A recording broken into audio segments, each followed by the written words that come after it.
Actually இந்த கேளக்கியர் மந்திரத்தை எத்தனை நாள் நீங்கள் ஒரு சின்ன பிரச்சனை எடுத்துங்க. நமக்கு பிரச்சனைகள் நிறையா இருக்கும். லிஸ்ட் அவுட் மட்டும் 10 பிரச்சனை வரும். அதில் எளிதான ஒரு பிரச்சனையை செலக்ட் பண்ணிக்கோங்க. அதிகபட்சம் 2 நாள் டைம். அந்த பிரச்சனை முடியறதுக்கு நான் கேரண்டி கொடுக்குறேன். 2 நாளில் 108 முறை இந்த மந்திரத்தை மட்டும் சொன்னீங்கன்னா அந்த முதல் எளிய பிரச்சனை தீர்ந்துடும். உங்களுக்கு இப்போ தான் கான்ஃபிடென்ட்டே வரும். ஏன்னா நான் ஒரு மந்திரம் சொல்லி கொடுக்குறேன். இது ஒர்க் ஆகுதான்னு உங்களுக்கு டெஸ்ட் பண்ணணும். அதுக்கு நான் கவர்மெண்ட் வேலைக்கு போகணும்னு சொல்லிட்டு ஒரு பெரிய ப்ராஜெக்டை கையில் எடுத்தீங்கன்னா 6 மாதம் இந்த மந்திரம் நீங்கள் சொல்ல மாட்டீங்க. இது பலன் கொடுக்கும். பட் 6 மாதம் நம்மளால் காத்திருக்க முடியாது. 2 நாளில் எனக்கு ரிசல்ட் வரணும். சின்ன விஷயம் தேர்ந்தெடுங்க. 2 நாள் மட்டும் இந்த மந்திரம் சொல்லுங்கள். அந்த சின்ன விஷயம் 100% நடக்கும். அதுக்கப்புறம் அடுத்த விஷயம் கேளுங்க.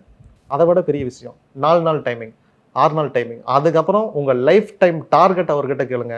உங்கள் லைஃப் டைம் டார்கெட்டையே 6 மாசத்துல முடிச்சு கொடுத்துரும். விளக்கேத்தும் எண்ணெய்னாலே நக்ஷத்ரா. 5க்கும் மேற்பட்ட நறுமணங்களில் நக்ஷத்ரா விளக்கேற்றும் எண்ணெய்.